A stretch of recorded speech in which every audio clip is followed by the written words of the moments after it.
Okay, today we're looking at Psalms 70.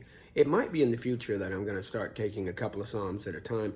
Once we get past like Psalm 119, they become a little smaller, little snippets. So I may speed it up there. But I do want, if you're doing this, please, if you're going through it the first few times, don't run ahead. You know, one thing I want to do is teach you how to follow the grid, but another one is to take the time with each psalm. So I'm still deciding on whether I'm going to just hit one a day. I'm going to try to do through all the poetry books except for Job and do them like one chapter a day, so we get a feel for that and you get in a habit of reading and ingesting. For example, today 70 really touched us because we were struggling with some finances and things. And some of these Psalms will hit you right on the day that you need that. Make haste, O God, to deliver us. Make haste to help us, or to help me, it says. And I read that to my wife because we were struggling with balancing out some books and getting some things done. And it's ironic that right when we have this need, we're reading a psalm which is about need. Let them be ashamed and confounded that seek after my soul. Let them be turned backwards. She was talking about how some people she knew seemed like they were backbiting her. And here's a song talking about that. Let them to be turned back for reward of the shame when they say, aha, aha. Let all those that seek thee rejoice and be glad in thee, and such as love thy salvation say continually, let God be magnified. So no matter what's happening, we're magnifying the Lord. But I am poor and needy, which hit us really, really strongly. I'm poor and needy. Make haste unto me, O God, for thou art my help and my deliverer, O God. Make no tarrying. I love that last one. Make no tarrying. I am hungry for you to move in my life. Make no tarrying. So again, please go one at a time. Please take the time necessary to look at the grid. I get excited, but then again, having gone through this whole book 7 times, it's easy for me to let my excitement, try to mirror that to you. But if you haven't touched this and it's still new, take the time. Look at the pieces. Don't touch them. Just look at them. Again, I use the analogy of a detective looking at a crime scene. You notice they'll kind of make a grid work, and then they'll kind of move from grid to grid and just look at things without touching the cigarette butt, without making a decision about whose footprint is that or whose handprint is that. Is this a part of the crime scene, or is this just extraneous material that was already there? We have to be very careful what we see. Don't pick it up to look at it because you'll disturb it. Try to leave it and look at everything as if under glass. We need to be careful how we handle the Word of God. So 70 really reached out to us today. So please try to go maybe one psalm a day, one proverb a day. It might be a little different when you get the Ecclesiastes and with Solomon, Song of Solomon. But those are poetry written in a different vein. Going back to yesterday, we were talking about the Midianites and how that God had them go kill the Midianites. And the Midianites decided to be the enemy of the people of God. They decided this. They sent their women in there. They caused, by in extensia, or whatever the phrasing is, in absentia, to be absent from the death of thousands of people. Because of the women of the Midianites that went in. And so here they're attacking the Midianites because the Midianites attacked them, and the Midianites want to destroy them. They didn't go after the Moabites. Those people are protected. But here they go after them, and they slew slew Balaam. I mentioned that. And they went and killed all the children. They killed the male children and any women that have laid with men. And they kept the virgins, they kept them to themselves. And they did create sex slaves. This is something also, this is, like I said yesterday, a very hard thing to talk about because we tend to pour in our own sensibilities here. But God hates sin, and he'll hate nations that sin so greatly that it infects all of their people down even to, to their core. That allowing these boys to survive would have allowed, these Midianites to come back up again. He even mentions that later on when he talks about the taking of the nations, that you let these people into your nation and they will grow up and they will become a snare to you. So he tells them this. He also goes in the division of the prey. When they took the cattle, the donkeys, the sheep, and the people, they broke them up by in a different category. Half of the prey went to those who went. Half of the prey went to the nation, and a certain percentage of those two went to God. God said that he'll have a levy at one soul out of 500 would go to God, and when you get down to the people taken, it was one soul out of 50. So he took less from the people who had gone to war, but he took a tribute of all of these. He took a tribute, took one lamb, one person, one bullock from every 500 that were taken from those who went to war, but he took one out of 150, took a higher levy out of the people. He did not want the people here to be people who were warriors for gain. You know, we'll go out and we'll just conquer. This was actually passed out very evenly, you know, spread across as God had decided it to be. He never meant for Israel to be a warrior nation, like I said, who would prey on the nations around them and just go out and start conquering. They were meant to be a place for people who loved the God that created them to come to Yahweh and find repentance and get back to their God, and their Messiah would be their king. And this is what he was trying to build. And he has to get rid of all of the sin, every piece of sin. Remember he said about the leavened bread, all the leaven had to be taken out. If there was any leaven eaten during this certain time, you would be cast out. He is very serious about sin.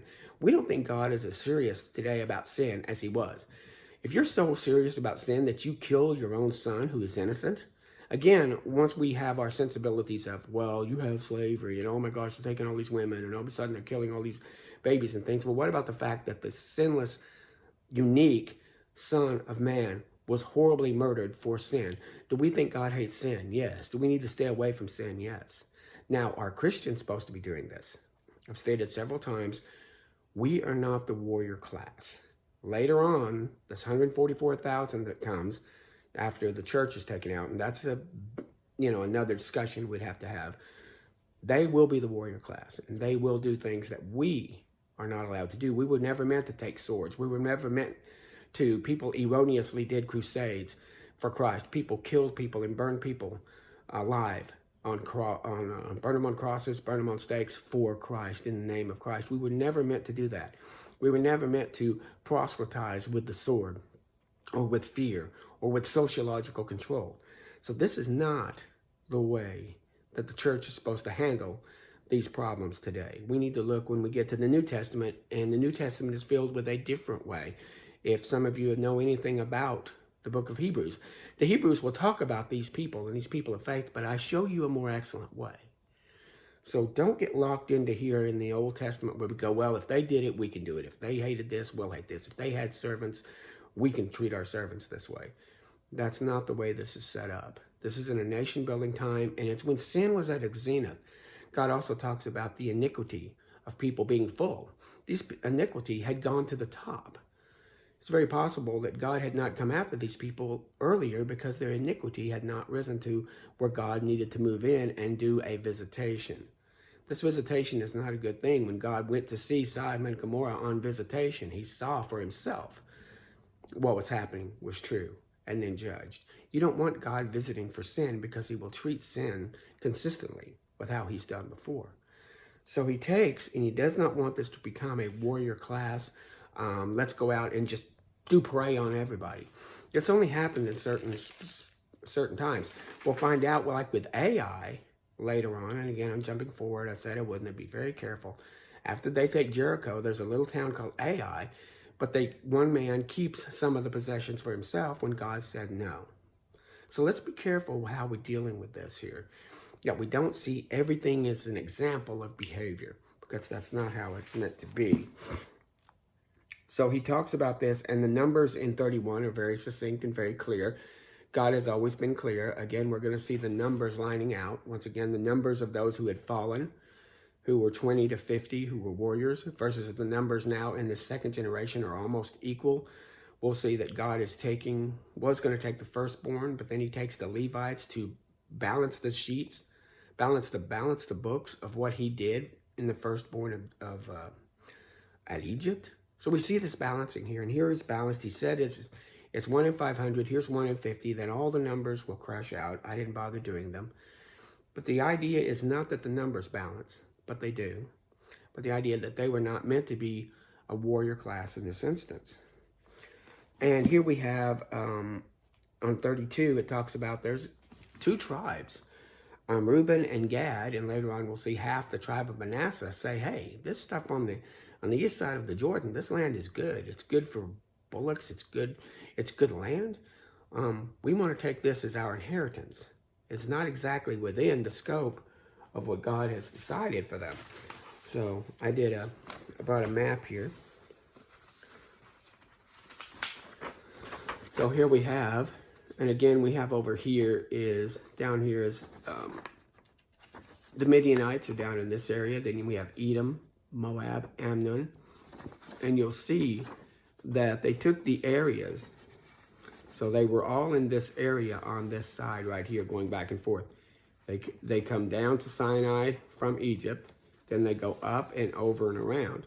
Now, unfortunately, this would have taken them only a few days. Later on, we find out that it was an 11-day walk from here to here. They weren't that far away. This whole geography is really close. On this map, we're looking at only about 250 miles from here to here. And we're only looking at 100 miles from here to here, maybe 200 or so across here. Again, this is not a large territory. You could fit all of this in North Texas and part of Oklahoma. You know, when I think about where I am here, you know, if Dallas was down here, this might be Oklahoma City. If this was Shreveport, this might be like Little Rock. I mean, you get the idea that this is a pretty small area. So, again, when we look at this map, when they do line it out, you'll see Reuben and Gad and half of Manasseh are on this side, but you'll find that Ammon, Moab, and Edom are on this side. God did not give them that land, but they took this land on this side of Jordan. No, so this is what they wanted, is to land on this side of Jordan, and they left the Moabites, Edomites, and the Ammonites, not the Amorites. Those were destroyed up here. They left them because of Lot. So we see that these people are saying this, and Moses is like, oh, wait a minute. If you stop here and get your land, everybody else is going to go, well, wait a minute. We're going to go risk our lives to take our land, and you're just going to sit here and watch us fight. And he says, that's not right, Moses says to them. They turn around and said, but we will leave our families and our little ones and our stuff here, but we will go and fight with the children of Israel till all the land has been secured for their brothers. And so they're the men are gonna go to war, and some of the older men or some of the really younger men under 20, the women, the children would all stay and start homesteading and start creating these cities and moving into these cities. But the warriors would go across. Reuben, Gad, and half the tribe of Manasseh would go across and fight with their brothers for the stuff on the other side of the Jordan. And Moses finds that acceptable. And so it talks about the lands that they did. So that was good. So we're still going to take this. 33 is all about their travels. And God does something here in the Bible that no other holy book, when I say that, no other religious book does. They don't give geography. They don't give places where you can go map it out and walk it. You can't find any of the lands talked about in the Book of Mormon. The Quran is very devoid of any kind of walkings or any kind of talking back and forth of characters. It's just do this, do that, do this, do that. There isn't a people talking and people creating disciples and people walking on water or people doing this or that. It's just how to please Allah. So it's a very different type of book. But here, you've got something that is geographical. If you wanted to, you could take 33 and line it out again and follow a map down from here to here and then up to Kadesh Barnea. In fact, later on, you'll see that in the first book, I think, of Joshua, or actually the first book of, I think, in Deuteronomy, it says it was only 11-day walk from here to here. We realize from Kadesh to Jerusalem was only about 70 miles. We weren't that far. They weren't that far. This isn't a large territory. So it took them 11 days, but it took them 38 years of wandering in the desert, back and forth, and then coming up on the east side here, and then going across with Joshua. So it's interesting that this isn't that big of an area. So again, I won't go through the geography, but you could do that if you wanted to. But you should read through and know that this is lined out by God and by the people of God when they're going through. Okay, so it says they departed from Ramses on the 15th day. They departed from Ramses on the first month, on the 15th day of the month, after the Passover meal. And the Egyptians buried their dead, for the Lord had smitten among them. And the children moved to Ramses. Then they went to Succoth, and then they went into Elam. And it talks about them journeying on, and it took them a 3 days journey to get to Marah. Marah is right here. So it took them 3 days to get down into here. So that's a 3-day journey. So you get the idea that, again, there's not a lot of land. You could have easily walked up here. It wouldn't have taken that long. If it's 3 days to here, maybe 3 days to here, you could have been there and moved everybody fairly quickly. So here they are. He's talking about this. And then if you wanted to, they were in the Wilderness of Sin.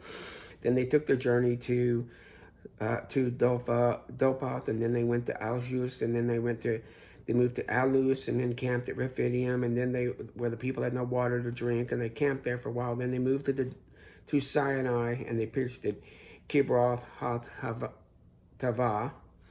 And you can now see where they pitched, and they departed and pitched, and they departed. This is where the fire and where the cloud is leading them. So they're following the cloud, they're following the fire at night, and they're just going basically just back and forth. They're slowly moving here and there for 38 years. It's almost like, one of these pong things where you see that's just bouncing these ping pong balls that move back and forth. Then they start moving over into the Midianites and move their way up on the east side. And so you could go through this and see where they pitched. They go over to Kadesh in verse 38, which is Kadesh Barnea, which was mentioned in other parts of the Old Testament. And so you have to remember that the entire Old Testament, again, everything that happens in the Old Testament, except for the going off to Babylon and coming back, everything that happens within 200 miles to 100 miles square. Again, 200 miles is like 3 hours. 100 miles is like 2 hours if we wanted to be relative. So you're looking at a 3 hour by 2 hour square. David and Goliath, all of Elijah, all of Elisha, even Jesus, John the Baptist. You find everything happening within a 200 by 100 square. We act like that it's, this is big, like it's nationwide or across the country. It's a pretty small area for all these things to happen. So here they are. Then Aaron dies at Mount Hor, which is up north. And by the command of the Lord, he died there in the 40th year that the children had come out of the land, in the first day of the 5th month. So in the 5th month, on the first day of the month, they get a new high priest, which is Eleazar. And Aaron was 133 years old, and he died on Mount Hor. And King Arad, the Canaanite that dwelled in the south of the land, heard of the coming of the people, and they departed from Mount Hor and pitched in Zalmorath. So again, you have them traveling after the death of that high priest.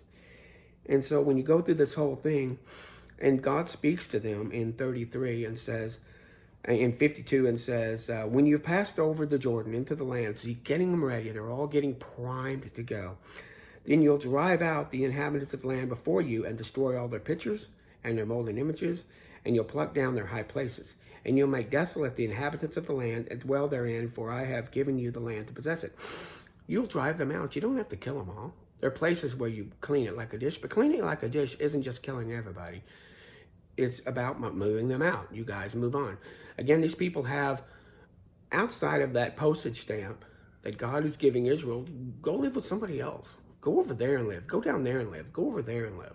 Go live with the Midians. Go live with the Moabites. Go live someplace else. This is the land that God is giving to Israel because of his promise to Abraham and to Isaac, to Jacob, and to the 12 sons.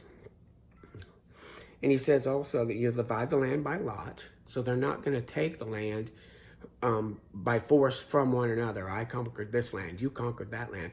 They conquered the entire land, and then God sets it up by lot, by choice, by a bit of randomness here, even though, He sets it up by lot. The bigger tribes will get more land, and the littler tribes will get less land. And you'll have the by lot, by inheritance amongst the families, and more will be given, the more inheritance, the fewer shall be fewer inheritance. But if you don't drive out the inhabitants, and this is what I said earlier, then before you shall not pass. Then it shall come to pass that they shall remain there, shall be a pricks to your eyes and thorns to your sides, and they will vex you in the land wherein you dwell. Moreover, if it come to pass that I will do unto them, do unto you as I thought to do unto them. So you will make God your enemy. So again, we see that he is warning them, you've got to get these people out. They will vex you. And vexing there is a very King James word, but I really like it. To constantly needle at, to constantly tempt, to constantly be reaching out to make you a part of their God, of their, the idea of the Midianites would constantly vex you. The women would constantly tempt you. They would be constant temptation. Kind of like owning an iPhone. But the idea also, I'm going to mention one thing here also, it's drive out and destroy their pictures and their images. I was doing a study of the history of pornography and realized that it didn't just begin with the paper and with the photograph, that there were images put inside of the buildings. When they went and found and excavated at Pompeii, they would find rooms and houses that had pornea written on the walls for anyone to come in and see. Women, children, old people, they worshiped that. And they put it on the walls for everyone to see. That you're supposed to wash these things over. That these lands were not sitting there like just people in a pastoral scene eating grapes and telling love stories. We saw that they had terrible economy. They had capricious laws. They had all kinds of diseases, both sexual diseases and social diseases. They had viruses and all kinds of bacterial problems. They had murder. Their lands were filled with murder. You could kill people and you could get away with it if you had enough power or had enough money. They were constantly at war. There was no progress.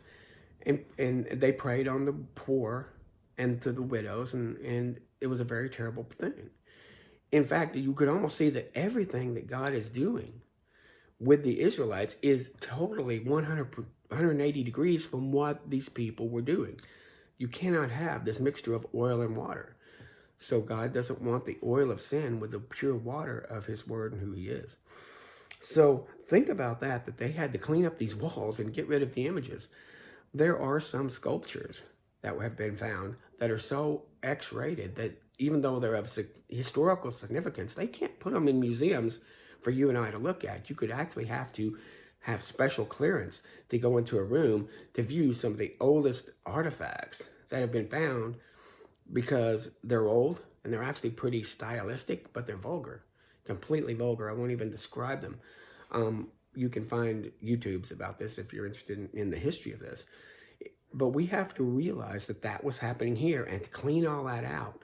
I'm believing also when you saw in Ephesus, when the church was coming in and it went against the temple of Diana, not in a more passive way. They just existed, and the people from the temple wanted to be Christians, and the people started throwing away their images and started throwing away their statues. Well, these statues were probably very profane in their houses. They weren't just, a goddess looking up at the sky or some god standing there. And the idea of throwing these things out and getting rid of this pornea on paper and writings and stuff that was in their houses. That's what, when the people got mad in Ephesus, they were losing money because they were the ones who made these drawings, and they were the ones who made these sculptures for people to put in their houses. It was a cottage industry that was tied to the worship of Diana. So again, it's interesting that you see this right here, and it's interesting to see that we're ready to fire the gun. So Numbers is coming to a close. We're going to have Deuteronomy that goes back over this again so everybody remembers. And then when Joshua gets here, boom, here we go. Everything's moving forward.